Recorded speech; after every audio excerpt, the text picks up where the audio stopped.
साधु के हाथ से कुछ निगलते देखा तो उसने झाड़ू के डंडे से नाग पर प्रहार किया। प्रहार से गगल तक्षक के मुंह से नीचे गिर पड़ी। गुरु गोरखनाथ ने गगल उठाई और उस युवक को वरदान दिया कि इस गगल से उत्पन्न बालक एक महान सिद्ध पुरुष होगा जिसके भजनों का तुम लोग गायन करोगे। यह कहकर गुरु अंतर ध्यान हो गए। गुरु गोरखनाथ ने माता बाछल के सामने प्रकट होकर उन्हें दिव्य पुत्र प्राप्ति का आशीर्वाद दिया और वह गगल प्रसाद के रूप में खाने को दे दिया। इस प्रकार राजा जन्मेजय की आत्मा को माता बाछल के गर्भ में स्थान मिला। गुरु के आशीर्वाद से एक ही समय पर घेवर सिंह की पत्नी माता काछल ने और जेवर सिंह की पत्नी माता बाछल ने गर्भ धारण किया। बाछल को गर्भवती देख काछल ईर्ष्या और संदेहवश अपनी ननद छबीली से शिकायत की। छबीली ने अपने पिता अमरपाल सिंह चौहान के सामने बाछल को कलंकित करने वाली सुनी सुनाई बातें बता दी। क्रोधित होकर अमरपाल सिंह ने तुरंत गाड़ीवान को बुलाया और बाछल को उनके मायके छोड़ आने का आदेश दिया। मायके जाते समय तपती धूप में माता बाछल और गाड़ीवान एक पेड़ के नीचे विश्राम करने लगे। मौके का फायदा उठाकर तक्षक नाग वहां आ पहुंचा और गाड़ीवान को डस लिया। जब वह माता बाछल को डसने के लिए आगे बढ़ा तभी गुरु गोरखनाथ के आशीर्वाद से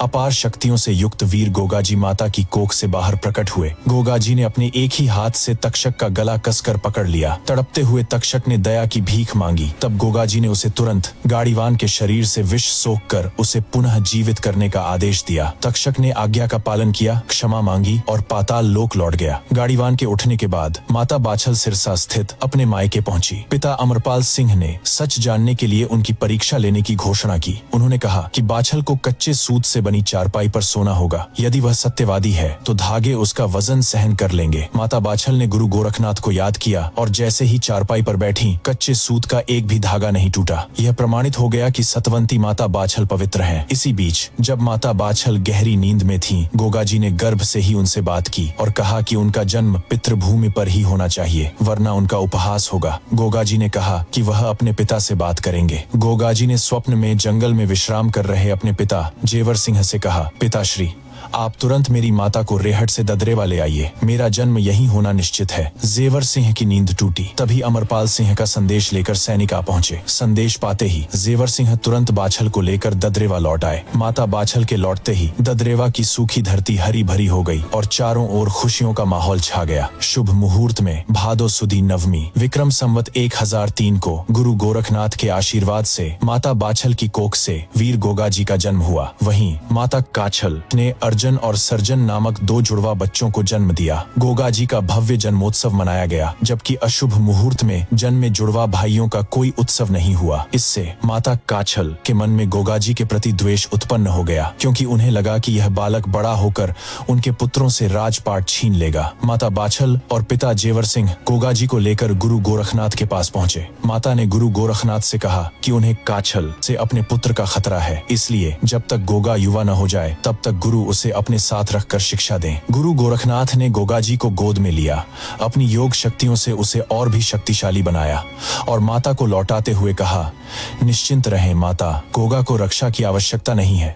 जब गोगा 12 वर्षों का हो जाएगा तब मैं इसे योग विद्या में निपुण करने के लिए ले जाऊंगा। गोगाजी के नीले घोड़े के बारे में एक बात जान लें, जब गुरु ने बाछल को गगल दी थी तो दयालु माता ने उसका कुछ अंश अपनी निःसंतान घोड़ी को भी खिला दिया था। उस गगल के अंश से उत्पन्न होने के कारण गोगाजी का नीला घोड़ा भी असीम शक्तियों से परिपूर्ण था। बचपन में गोगाजी खेल खेल में इसी नीले घोड़े पर सवार होकर स्वर्ग लोक तक पहुंच गए थे, जहां देवराज इंद्र भी उन्हें क्षति नहीं पहुंचा पाए थे। कुछ समय बाद काछल ने अपनी ननद छबीली के साथ मिलकर गोगाजी को मारने का षड्यंत्र रचा। छबीली ने दूध में विष मिलाकर गोगाजी को पिलाया, लेकिन गोगाजी ने उस कड़वे विषयुक्त दूध को बड़े आनंद के साथ पी लिया और छबीली से और दूध पिलाने को कहा। यह देख छबीली डरकर काछल के पास भागी। काछल के बार बार के षड्यंत्रों के बावजूद वह गोगाजी को एक खरोंच तक भी नहीं पहुंचा पाई। जैसे जैसे गोगाजी और काछ के पुत्र बड़े हुए, काछ अपने पुत्रों अर्जन और सर्जन के मन में गोगाजी के प्रति द्वेष भरने लगी। उसने उन्हें छल से गोगा को मारने के लिए उकसाया।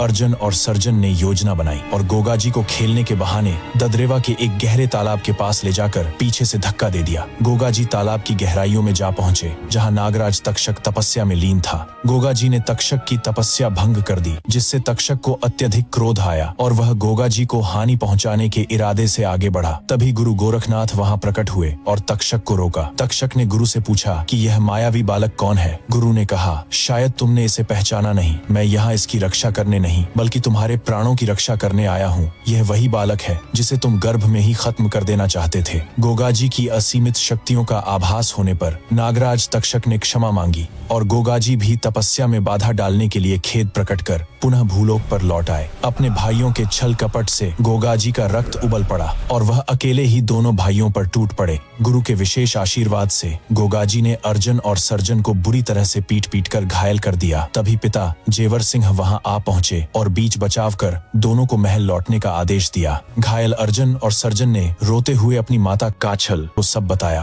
काछल ने घेवर सिंह को पिता अमरपाल सिंह चौहान से राज्य के बंटवारे की मांग करने को कहा। न चाहते हुए भी घेवर सिंह ने यह मांग रखी। चौहान राजवंश में पहली बार बंटवारा हुआ। अमरपाल सिंह ने भविष्य की आशंकाओं को देखते हुए बंटवारे को मान लिया, लेकिन एक शर्त रखी, केवल शासन का बंटवारा होगा, निवास सबको ददरेवा के महलों में ही करना पड़ेगा। घेवर सिंह को बंटवारे में सांभर का क्षेत्र सौंपा गया। गोगाजी का महल से बाहर जाना लगभग प्रतिबंधित कर दिया गया और वह अपना अधिकांश समय अस्तबल में अपने नीले घोड़े के साथ बिताने लगे। इसी दौरान गोगाजी 12 वर्षों के हो चुके थे। गुरु गोरखनाथ अपना वचन पूरा करने के लिए आए और गोगाजी को योग सिद्धियों में निपुण करने के लिए अपने साथ ले गए। कई वर्षों की कठोर साधना और शिक्षा प्राप्त करने के बाद गोगाजी वापस ददरेवा के महलों में लौटे। इसका अगला भाग जल्द ही आने